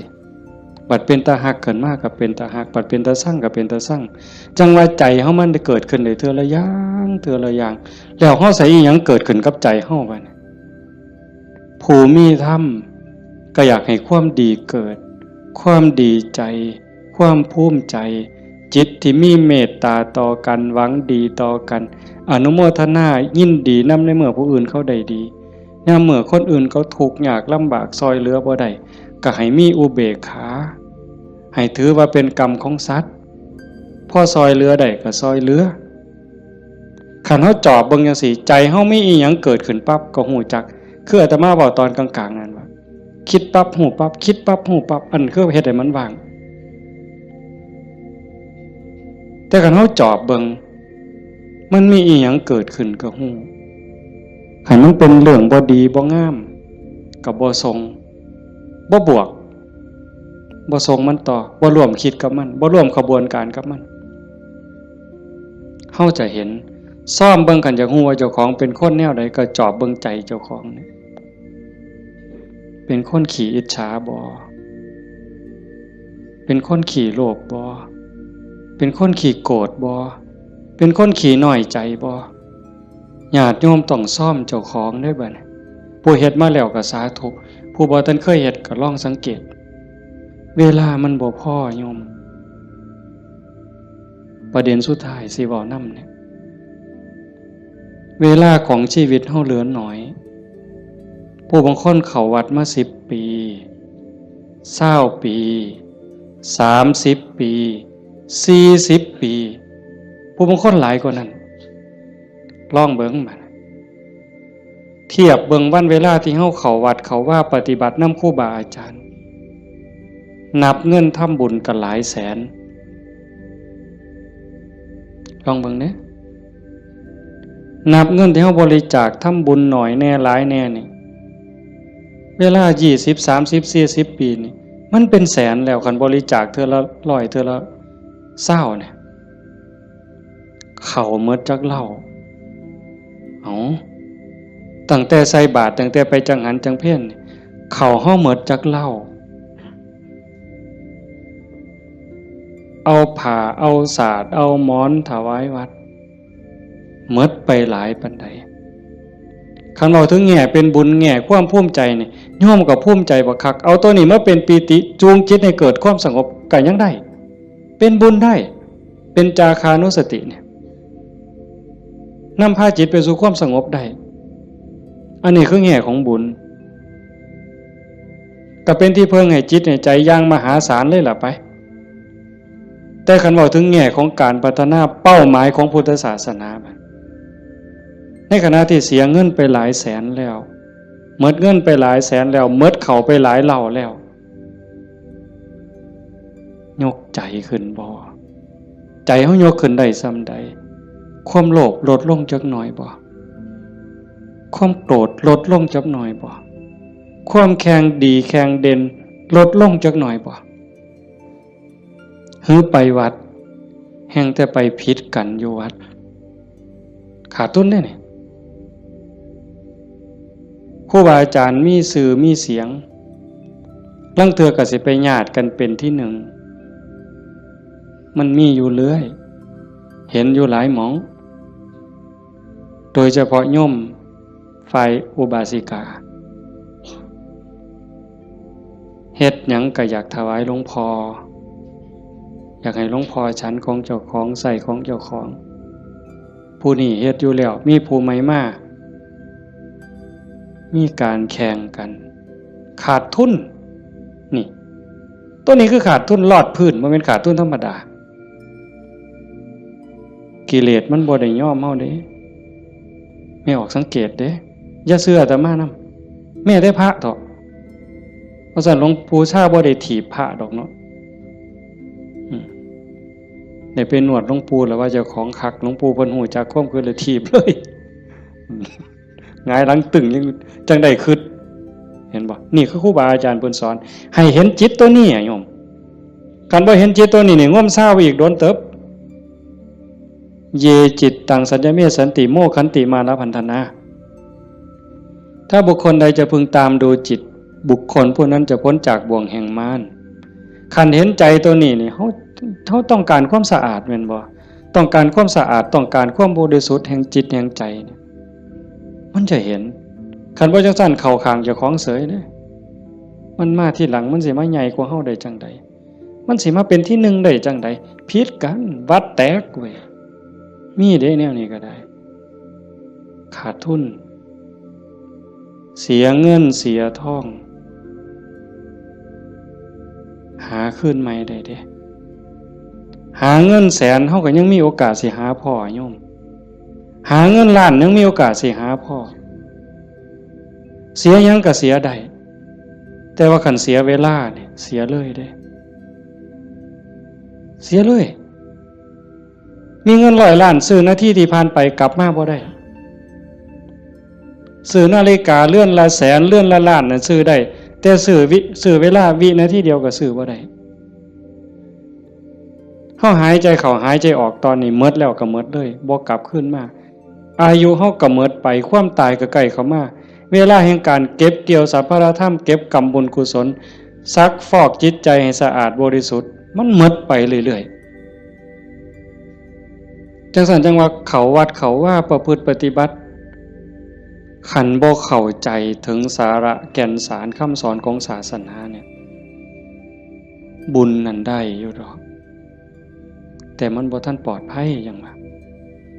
พระพุทธเจ้าบ่ให้มาติดอยู่ที่บุญแต่เพิ่นให้เฮ็ดบุญให้สร้างบุญให้สร้างหลายๆแต่ว่าให้กายไปอีก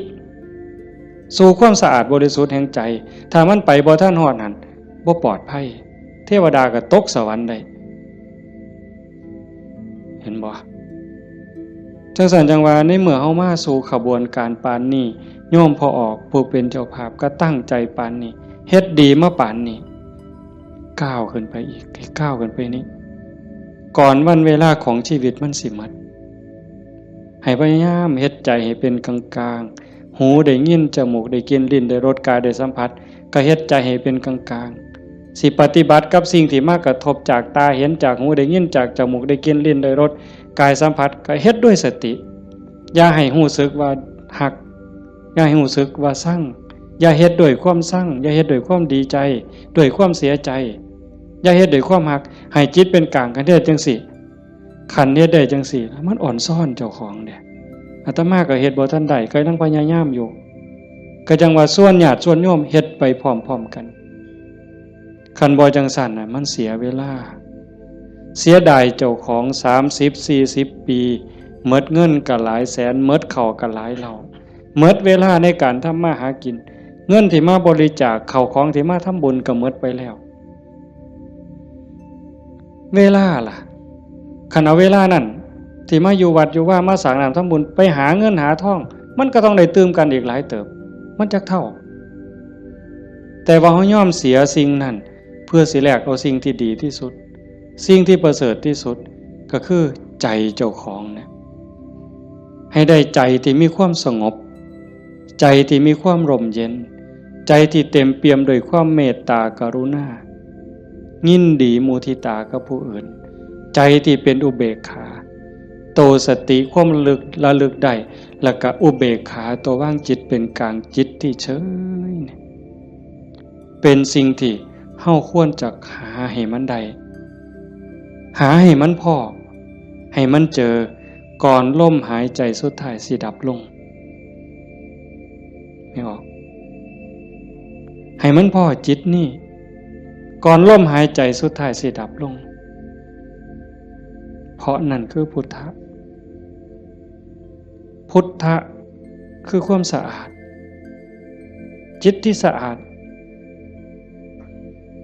จิตที่สว่างจิตที่สงบ สะอาดจากหักจากสร้างจากดีใจจากเสียใจจากได้จากเสียจากบวกจากลบสว่างสวัยด้วยสติปัญญาหูเท่าท่านตามความเป็นจริงหักก็ตามสร้างก็ตามสรรเสริญนินทาก็ตามลาภยศสรรเสริญก็ตามสว่างตาโดยแสงไฟเพิ่นบอกสว่างใจโดยแสงธรรมบ่ยินดียินร้ายเห็นทุกสิ่งทุกอย่างเกิดขึ้นตั้งอยู่ดับไปอนิจจังทุกขังอนัตตากฎของแต่ละขอบงำสรรพสิ่งอยู่สะอาด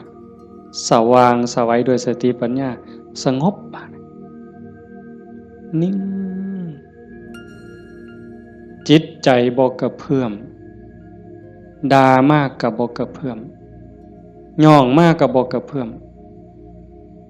นักแน่นคือกับหินเนี่ยจิตใจของพุทธะเป็นแบบนั้นสะอาดสว่างสงบหูเท่าท่านตื่นจากความลับไหลเบิกบานจากการที่เจ้าของบ่มีโทษตรงนี้เป็นวิชาการของพุทธศาสนาเป็นหลักที่ชาวพุทธต้องปฏิบัติอันสิไปอ่อนว่อนบวงสรวงสวดแล้วก็ขอสวดแล้วก็ขอขันมันได้ซ้ำนั้นมันก็สิดีอยู่ขันมันได้พระพุทธเจ้าก็พาเฮ็ดแต่ตรงนี้ที่พระพุทธองค์สอนสลบจักเถื่อกลัวสิเป็นพระพุทธเจ้าหลวงปู่ชาลำบากปานใดอาตมาเคยอ่านพอเนาะว่าสิขึ้นไปอยู่เทิงผู้ว่าบ่อยากยุ่งบ่อยากยากนำการมาหาบิณฑบาตไปอยู่เทิงผู้ก็ว่าสิเหี่ยวกินพุ่นเนาะเหี่ยวฉันพุ่นเนาะฝึกซ้อมจนปานนั้นบัดเป็นไข้เป็นหนาวไปอยู่กลางป่าก็บ่อยากให้ผู้พี่น้องยากนำก็ซ้อมมันสิใจขาดยามใดสิจูดไปสุดที่ถิ่มเพิ่นว่าบ่ได้ยินเสียงกวงห้องหลวงปู่เพิ่นปัญญาหลายดีเนาะอาตมาก็จังได๋ดอกมื้อนึงไปอยู่อยู่วัดวัง 2-3 มื้อนั่นล่ะก็เปิดวิทยุฟังหลวงปู่เพิ่นเทศน์อาตมาก็หัวอยู่ผู้เดียวจุจ่อๆสั่นๆนี่คำสอนหลวงปู่ซ่าอยู่กับเจ้าของนี่อยู่หูดังนี่เนาะอยู่กับขนตานี่ทักงุ่มจ่อๆธรรมะนี่โอ้จะเป็นปัญญาคักๆเพิ่นยังว่าโอปนัญญิโกเป็นสิ่งที่ควรน้อมเข้ามาใส่ตนมันบ่อยู่ไสไม่ออกคันเวลามันสิเข้าใจมันสิฮู้เล็กๆน้อยๆนี่ดอกมันฮู้ในเจ้าของมันเห็นในเจ้าของนี่โอปนัญญิโกเป็นสิ่งที่ควรน้อมเข้ามาใส่ตนคันน้อมเข้ามาใส่ตนนั่นเป็นคำสอนของพระพุทธเจ้าคันน้อมออกไปจักแม่นคำสอนไผบัดนี้คันไปอ่อนว่อนบวงสรวงเทวบุตรเทวดาอินพรหมยมยักษ์พระเจ้าทั้งหลายนี่แล้วโลดแต่ว่าอาศัยการประพฤติปฏิบัติจังว่าการฟังเทศน์ฟังธรรมให้เป็นไปเพื่อความศรัทธาความเหลื่อมใสศรัทธาปาสาทะวิริยะความภาคเพียรพระพุทธศาสนาเพิ่นสอนเรื่องความภาคเพียรวิริยะนะทุกขมัจเจติเฮาสิล่วงทุกข์ได้ก็ย้อนความเพียรพยายามของเฮาเองผู้อื่นเฮ็ดให้บ่ได้คันเฮ็ดให้ได้มีผู้วิเศษผู้ศักดิ์สิทธิ์ครูบาอาจารย์เป่าให้เสกให้ผู้ใดสิเกินพระพุทธเจ้าบ่ออกว่าไผสิเกินพระพุทธเจ้าในโลกในจักรวาลเนี่ยคันมันเฮ็ดแทนได้ทำพิธีเฮ็ดให้ได้พระพุทธเจ้าเฮ็ดให้หมดเมื่อเช้าย่างบิณฑบาตหัวแต่ว่ามันก็หาเรื่องอยู่เลยปีชงเพิ่นว่าปีนี้ปีชงส่งหยังส่งกาแฟ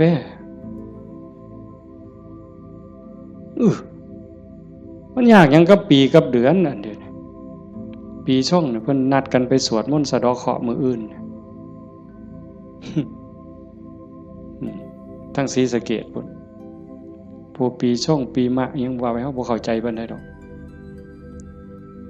พากันไปสวดไปสะเดาะเคราะห์ไปต่อชะตาไผสิเกินพระพุทธเจ้าก็ลองเบิ่ง ขันมันเป็นจังสันมันเฮ็ดจังสันพระพุทธเจ้าเฮ็ดมื้ออันไม่ออกมาเฮ็ดนี่ก็ต้องเฮ็ดให้เจ้าของสะเดาะเคราะห์ก็แม่นต่อชะตาก็แม่นเสริมดวงก็แม่นโดยการตั้งสติให้มันฮู้จักอีหยังผิดอีหยังถูกอีหยังควรบ่ควรตรงนี้ตรงมันแม่นพุทธะต้องเฮ็ดแบบนี้เพี้ยนมาจากภพจากศาสตร์คันเฮาบ่มีเชื่อเก่าไม่ออกคันว่ามีเชื่อของนักบวชนักปฏิบัติเป็นเชื่อเป็นอย่างเป็นเผ่าเป็นพันธุ์ไว้ตั้งแต่อดีตเฮาบ่มีมือมาเฮ็ดจังซี่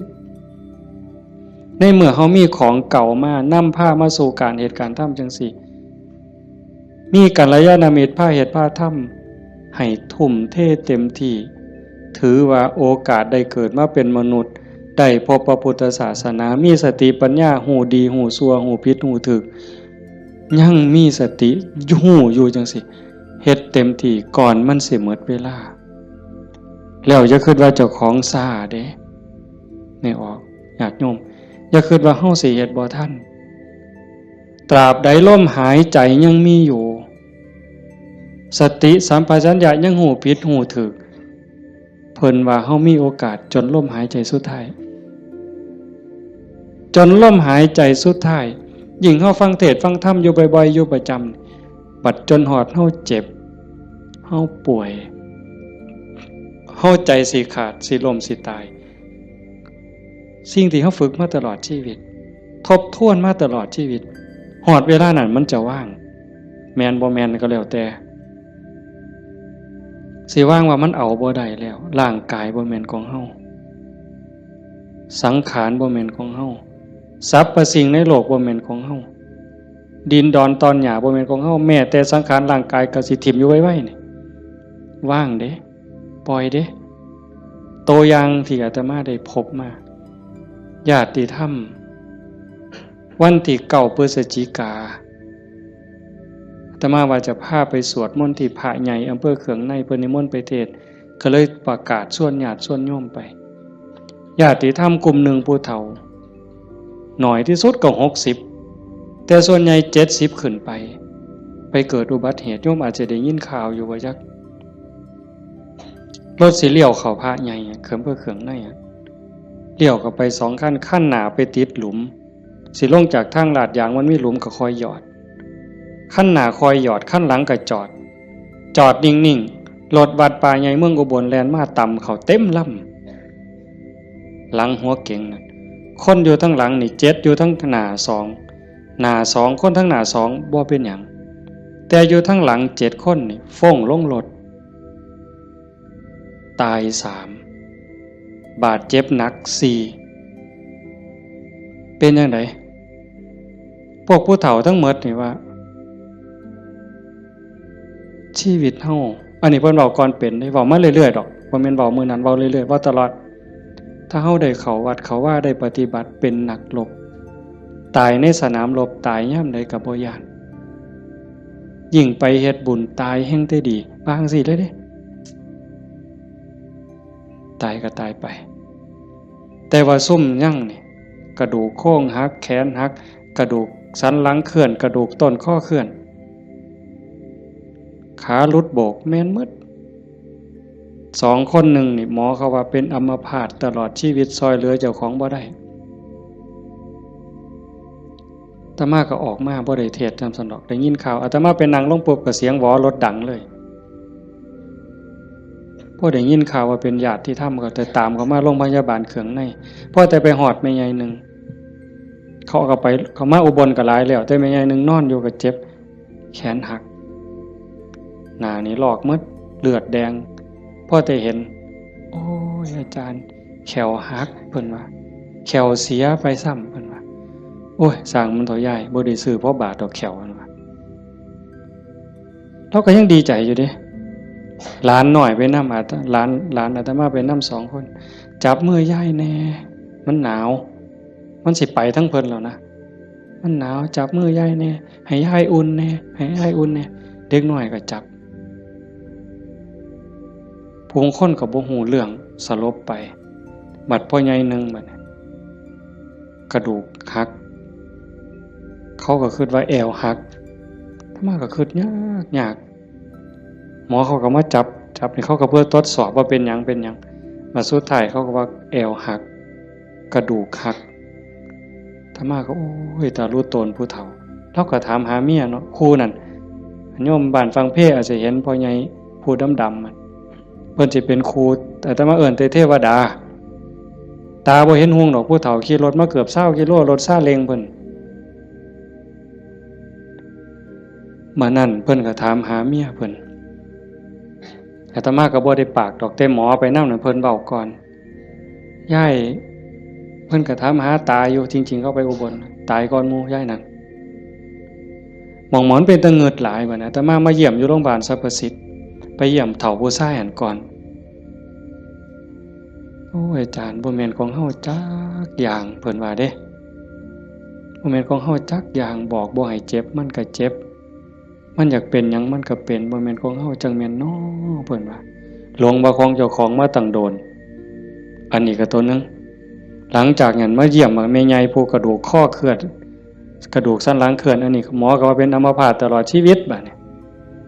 ถ้ามาฮอดแล้วเว้าแม่ใหญ่นี่แล้วเว้าอีหลีน่ะเว้าแผ่วๆๆๆเสียงดังเว้าแต่กรรมฐานแล้วเว้าหยังดอกโอ้ยบ่ย้านจักหน่อยอาจารย์เพิ่นว่าลูกศิษย์อาจารย์ใหญ่วัดโน่นกุลมบ่ย้านเพิ่นว่านั่งสมาธิ6 ชั่วโมง9 ชั่วโมงสำบายตายก็ดีมันสิได้เศร้าเจ็บเศร้ามีแห้งเพิ่นว่าแต่ว่าเราหลับไปยามใดวึบไปยามใดเราว่าขาวอักลากนี่มองเราอุ่นคือมันสิใจขาดหลับไปยามใดปุ๊บสิคนใส่ชุดขาวเต็มอยู่ตลอดนี่คือนิมิตดีเด้คันตายในขณะนี้นี่สวรรค์เขาเอาเราไปแท้แต่ว่าเราปฏิบัติตลอดที่จริงเขาให้เราอยู่ห้องผู้เดียวเป็นห้องอันตรายแล้วพอนะโอ้ยดีแห้งอาจารย์เขาให้อยู่ผู้เดียวบ่มีผู้ใดมากวนปฏิบัติภาวนาเมิดขึ้นเพิ่นว่าอันบ่ฮู้ทิพย์เด้นั่น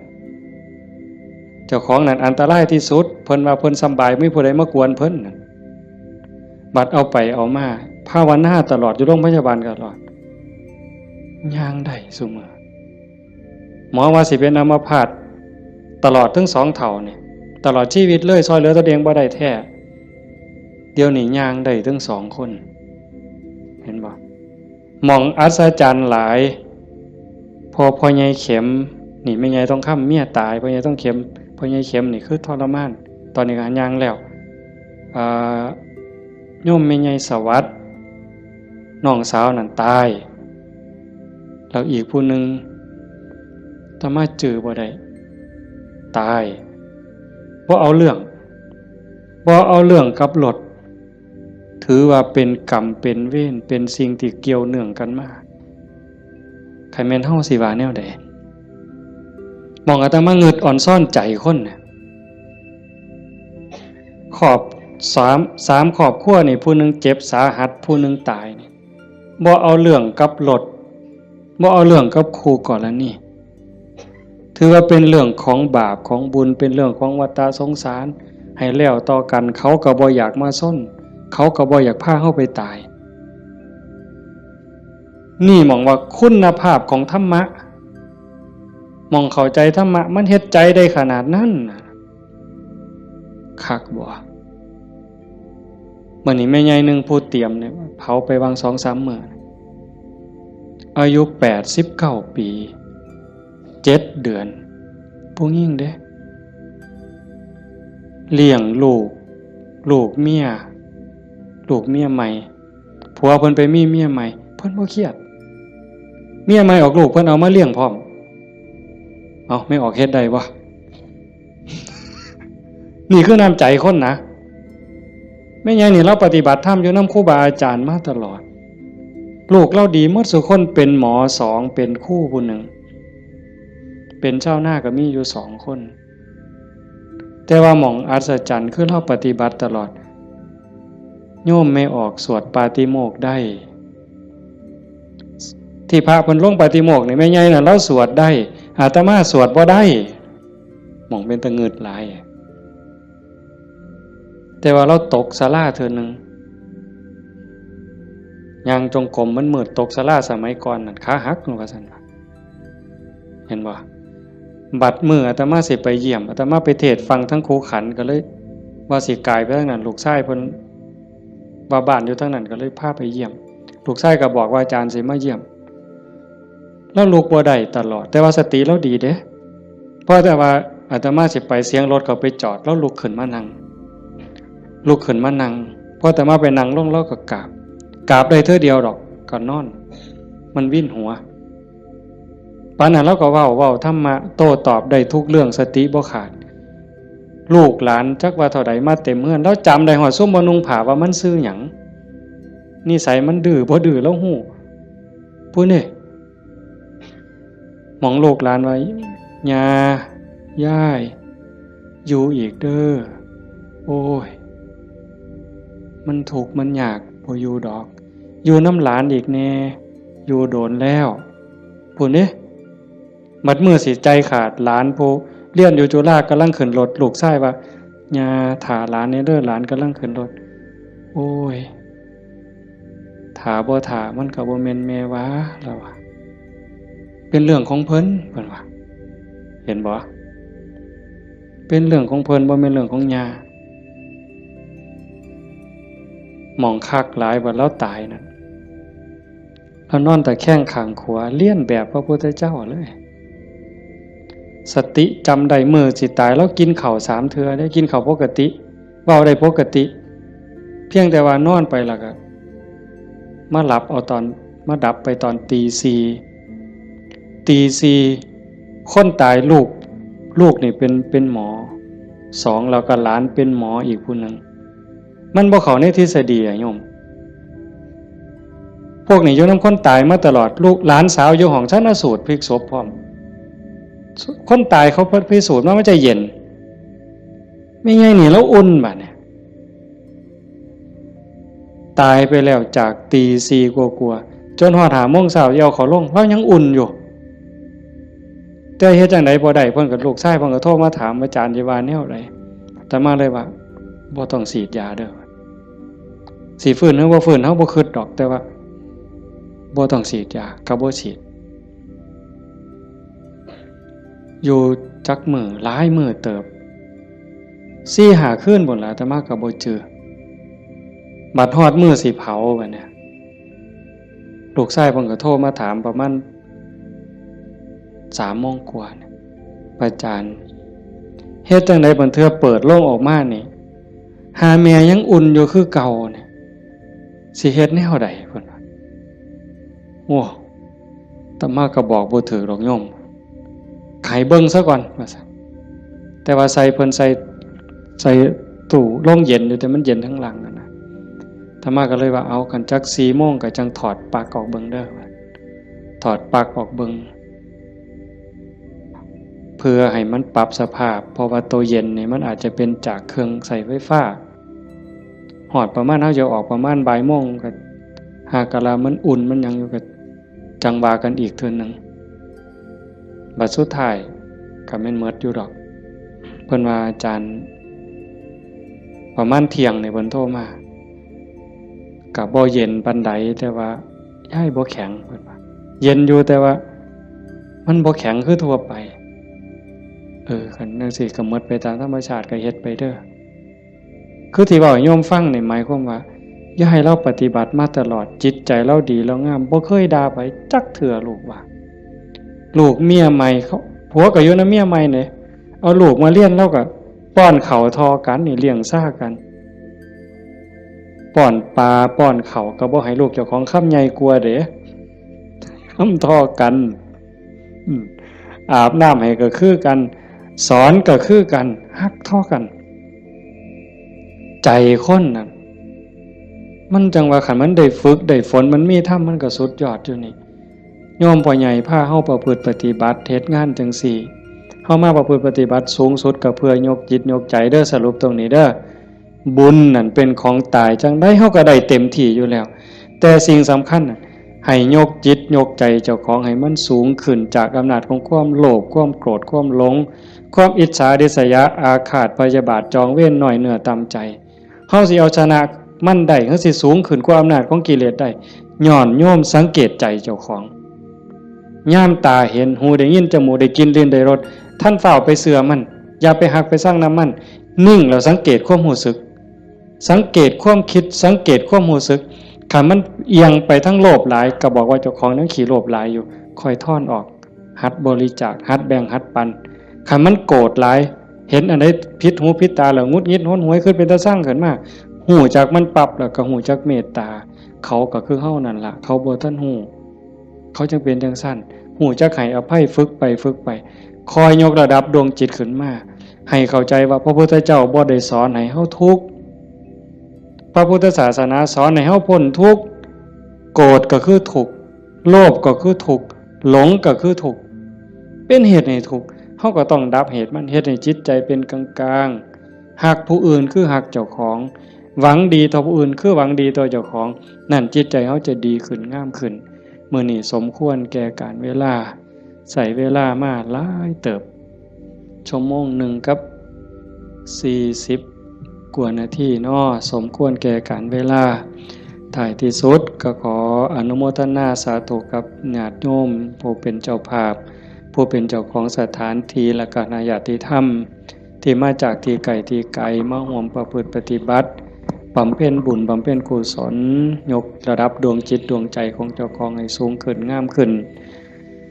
ท้ายที่สุดก็ขออาราธนาอ้างอิงเอาอำนาจแห่งคุณพระศรีรัตนตรัยคุณของพระพุทธเจ้าพระธรรมพระสงฆ์และอำนาจแห่งบุญกุศลคุณงามความดีที่มีทั้งหมดทั้งมวลในสากลและจักรวาลจงหลอมร่วมเป็นตบะเป็นเดชะเป็นพลวะปัจจัยอำนวยหนุนส่งให้ญาติโยมสุขสุขคนจงเป็นผู้แกล้วกล้าอาจหาญร่าเริงในการสร้างบุญสร้างกุศลสร้างคุณงามความดีให้ยิ่งขึ้นไปให้เป็นผู้เจริญงอกงามในจตุรพิธพรชัยคืออายุวรรณะสุขภาละปฏิภาณธรรมสารสมบัติให้เป็นผู้มีสัมมาทิฏฐิมีโอกาสประพฤติธรรมปฏิบัติธรรมให้ได้เข้าถึงธรรมที่บ่ทันได้เข้าถึงได้หูแจ้งธรรมที่บ่ทันได้หูแจ้งจนสามารถนำตนให้พ้นทุกข์ปรารถนาสิ่งหนึ่งประการใดหากเป็นไปโดยชอบประกอบโดยธรรมก็ขอให้ความหวังความปรารถนานั้นจงสำเร็จทุกๆประการมีความสุขกายสุขใจโดยทั่วกันทุกท่านทุกคนเทอญ